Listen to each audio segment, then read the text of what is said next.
except it's with e-collar. So the method is, if you think of it, as a rope around your wrist, as soon as it tightens, as soon as you can feel it starting to tighten, if you don't follow it to release that tension, click on the collar. So start to engage the leash. The dog doesn't yield to the pressure, meaning releasing it by going with it. Click. So you'll see me go click, click. Right, I'm not clicking right now.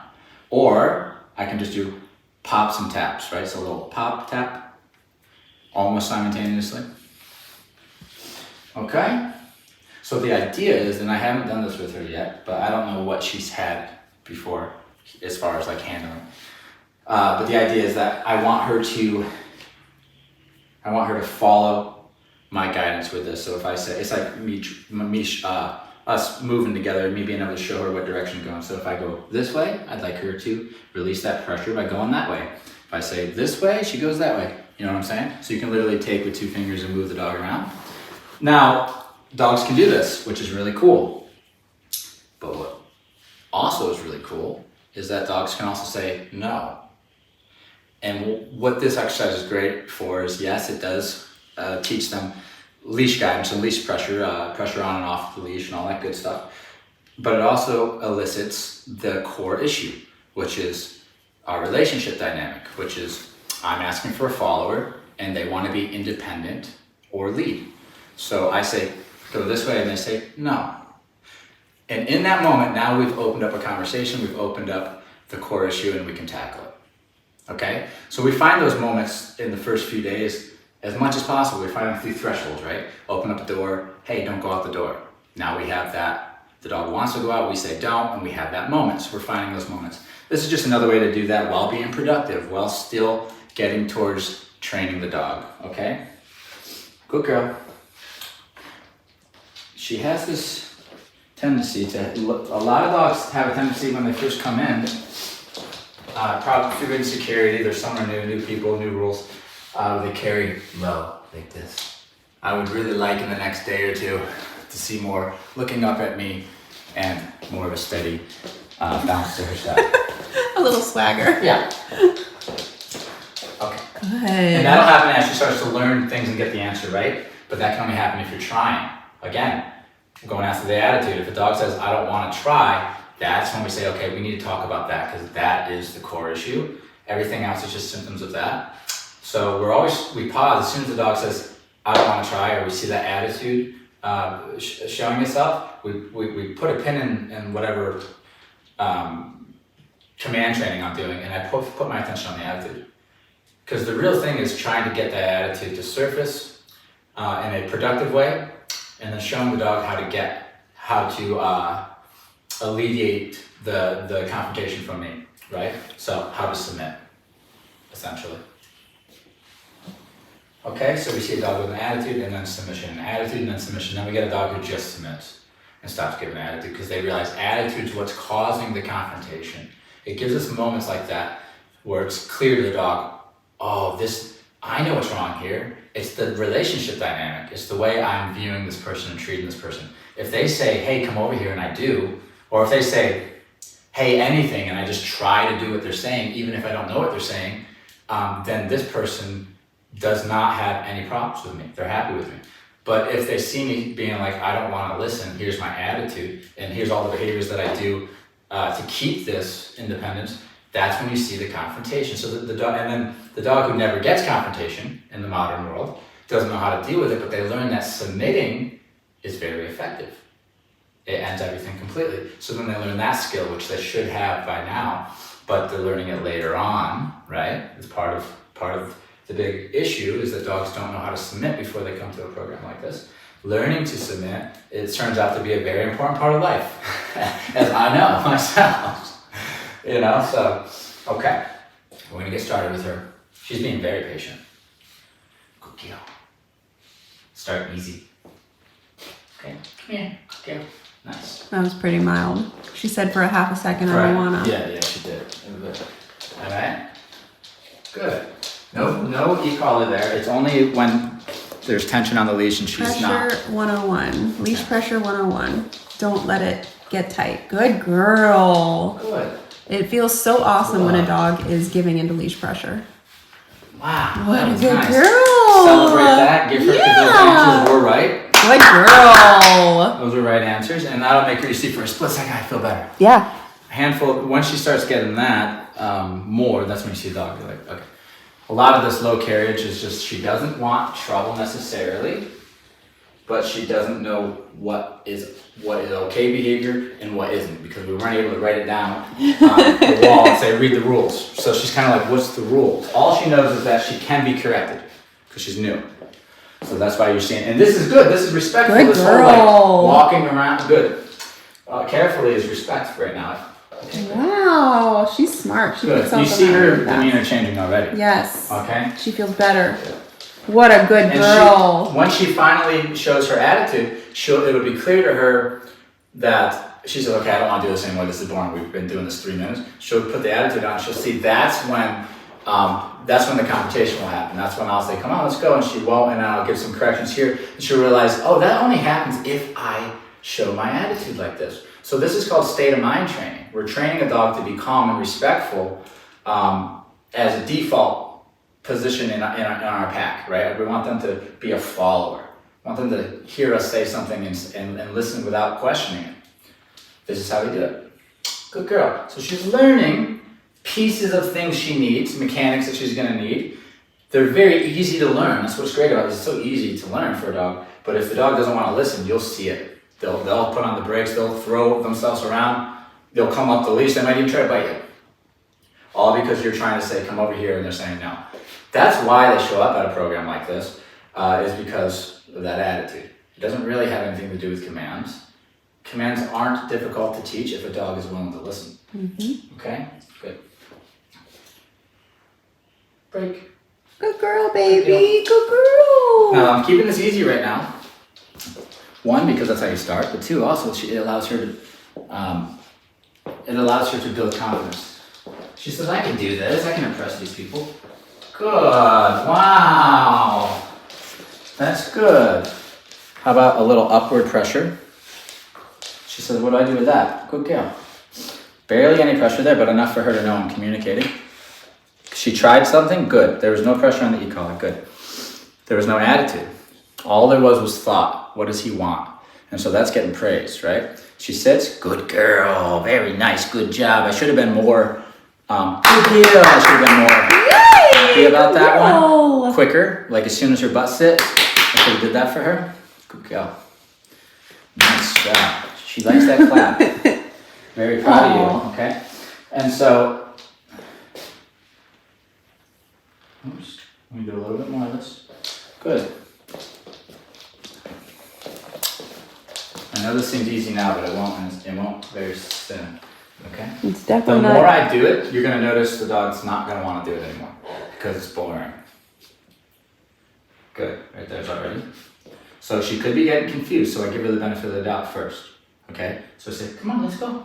Good girl. Okay? So she said, oh, I thought that was a sit because I held pressure. You know, so she tried something. So just because it's wrong doesn't mean she gets corrected. That's the big thing. Good girl. Good girl. Yay! It's her attitude that gets corrected. So there was no attitude there. There was just, is this right? And then I said, no, come over here.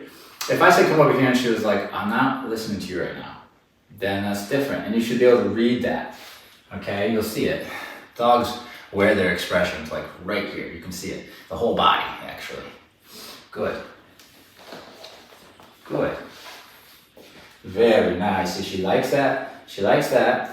We really want that affection to really mean a lot. And so I'm really trying to I get was that. trying to explain that to her owner because her owner said she's just not an affectionate dog at all. And I said, I bet you after she comes home from training, it'll mean more to her. Way more. This is all relationship. Yeah, absolutely. Well, they don't feel like they need the person, which they're wrong. They do need the person, but they take them for granted. I know that if you build the right relationship, they will be loyal to you. And that's what's great about them. And they're dogs. They're nature. Okay, good. Look here. This is fantastic. Break. Yeah, girly, good girl. girl. Nice job. So this is what I call wow, starting very light, good very girl. easy. I'm going to make it a little more difficult now. So what am I doing? I'm presenting, it doesn't have to be a door. I'm now presenting something that the dog will want. and then I'm going to ask the dogs to go away from the thing they want, and that will provide the conversation, right? That's the core conversation that we need to have. And then the dog is either going to say, oh yeah, I'll come right with you, or they're going to say, no, I want to go out there, and then I will give light pressure on here, and if the dog says, oh, I'm coming. Or they can say, I'm still not listening, and we can go heavier. So, but that's the dog exploring the situation and the boundaries. That is what it looks like for a dog to explore what can happen when I listen. What can happen if I don't listen? What can happen if I don't listen for a long time? What can happen if I do the opposite? What can happen if I just try to buck the system and start biting at everything, running around the room and jumping up on the couch and going crazy? Try it all. In every aspect. That's why we do it this way. And then the dog feels balanced when they're done because they've been there, done that. They got their corrections, and now it's off their mind and they're not anxious. Anyway, let's see what she does here. Does she want to go out? A little. I wouldn't say she's dying to go out.